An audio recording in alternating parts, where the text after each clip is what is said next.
આજે મારે અને મમ્મીને જવાનું હતું ભીલડી અને આવી ગયા ગામમાં. ભરતભાઈ કે મારે આવું છે તો આપણે અહીંયાની બાઇકમાં બેસી ગયા. ડ્રાઈવર તો મોજ છું હો. અને આવી ગયા પછી ફાટક તો આપણા માટે ચાલુ જ છે હો. આવી ગયા ભીલડી અને મમ્મી અને ઈનાને મૂકીને આપણે જવાનું હતું વાળ કપાવા.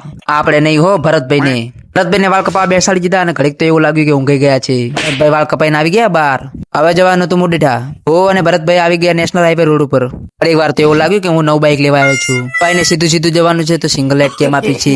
હવે આપણે પેટ્રોલ પટી ગઈ એટલે આવી ગયા પેટ્રોલ પંપ ઉપર નખાવી દીધું 50 રૂપિયાનું. હવે મુડીઠા મેચ ચાલુ થવાની હતી અને આપણે પોકી ગયા મુડીઠા અને મળી ગયા ભરતભાઈ રાજુભાઈ. ભરતભાઈ ને મને મળી ગયા પૌવા મફત નો તો હું છોડતો જ નહીં. હું ભરત આવી ગયા દુકાને અને હવે જવાનું હતું એક દોસ્તાને મળવા. બાઇક લઈને આવી ગયો મુડીઠા અને આ છે મારા વિરાજભાઈ.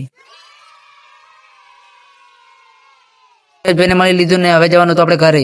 હું આવી ગયો પાછું મેદાનમાં અને ભરતભાઈને બેસાડીને હવે આપણે જવાનું છે ભીલડી.